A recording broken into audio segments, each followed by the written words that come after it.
Hołdy, kopalnie, familoki, a dlaczego nie uśmiech, otwartość Ślązaków i niezwykli ludzie? Pyta karykaturzysta Marek Grela, członek Stowarzyszenia Polskich Artystów Karykatury. Ze swoim projektem Smajlezja objeżdża Polskę. Na wystawie śmietanka towarzyska, intelektualna, artystyczna regionu. Przefiltrowana przez wyobraźnię artysty. Wszystkich znamy i wszystkich rozpoznamy. Marek Grela promuje województwo przez pryzmat ludzi, którzy też go promują. Zostali sportretowani z karykaturalną przesadą, kreską, która pomniejsza albo wyolbrzymi. Marek Grela to pasjonat kreatywności i wszelkiego tworzenia.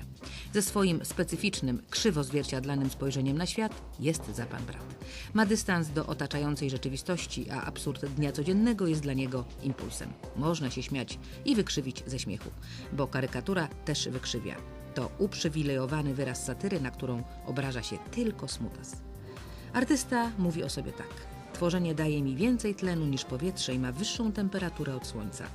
Zajmuję się karykaturą, ponieważ człowiek jest najtrudniejszym, ale i najbardziej ekscytującym modelem na świecie.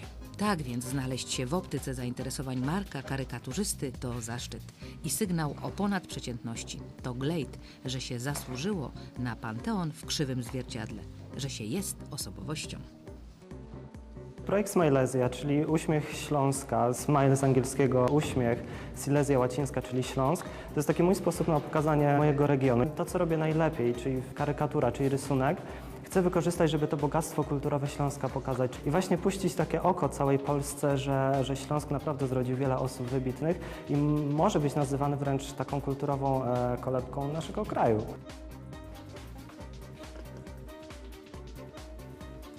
Prawie 20 lat temu, kiedy jeszcze w Polsce na szczęście dla tamtych czasów było więcej troszkę miejsca w prasie na karykaturę, były w jednej z gazet z programem drukowane takie malutkie karykatury autorstwa pani Agnieszki Korczak-Ostrowskiej. Ja wtedy, nie wiem, może miałem z 8-9 lat. Mój brat, jako że 6 lat starszy, postanowił sobie te karykatury wycinać, zbierać jak znaczki. Pozazdrościłem troszkę mu tej pasji i postanowiłem, że ja również muszę to robić. I właściwie tak to się wszystko zaczęło. Dlaczego karykatura? Często takie pytanie słyszę, dlatego że ona łączy parę takich największych właściwie moich pasji. Pierwsza to rysunek, czyli samo jakby techniczne tworzenie pewnych obrazów, pewnych wizji. Druga rzecz to parodia i popkultura, która z wiekiem może troszkę robi na mnie mniejsze wrażenie, ale zawsze gdzieś była w sferze moich zainteresowań.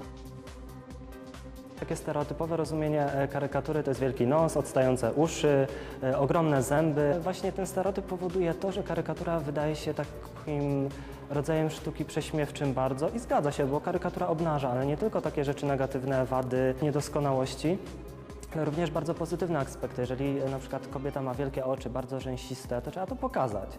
Jeżeli kobieta ma duży biust, którym się szczyci, jak na przykład pani Joanna Bartel, również trzeba to pokazać. Karykaturzysta w ludzkiej twarzy widzi troszkę więcej niż oczy, nos i usta, fałdy skórne, zmarszczki. W ogóle portret, a taką odnogą portretu jest karykatura, to jest jedna z najtrudniejszych w ogóle sztuk plastycznych. Karykatura portretowa musi pokazywać konkretnego człowieka. Nie da się narysować twarzy. Ktoś mnie zapyta, a kto to jest? A ja powiem, a nie wiem, wymyśl sobie, kto to jest, prawda? Więc tutaj trzeba wnikliwej obserwacji, trzeba dosyć dużych umiejętności plastycznych przede wszystkim, które kształtuje się przez lata. Proces tworzenia karykatury i czas, jaki ja potrzebuję na wykonanie karykatury, jest bardzo różny. To zależy od wielu czynników. To jest format rysunku, to jest ilość kolorów użytych, czy jest cała sceneria, czy jest tło, czy jest sama twarz.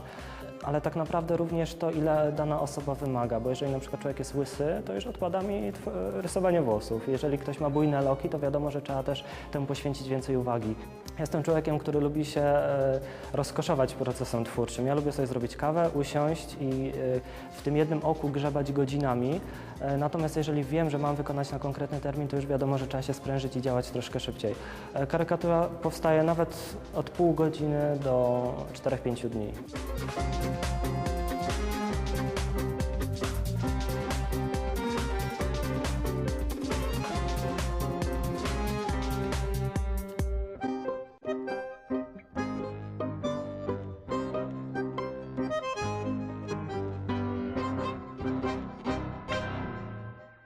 Przed projektem Smajlezja postawiłem dwa główne cele. Po pierwsze, może to zabrzmi paradoksalnie, ale promocję Śląska na Śląsku. Drugi aspekt to To było pokazanie Śląska poza granicami Śląska, czyli pokazać generalnie Polakom, że Śląsk to jest właśnie taki rejon, którym naprawdę warto się szczycić, to nie tylko w kraju, ale też za granicą. Chciałem pokazać znanych Ślązaków, wybitnych Ślązaków w przekroju paru pokoleń, stąd m.in. pan Wojciech Kilar, wybitny kompozytor, jak i również Piotr Kupicha, który swoją karierę zaczął w porównaniu do pana Kilara dosyć niedawno.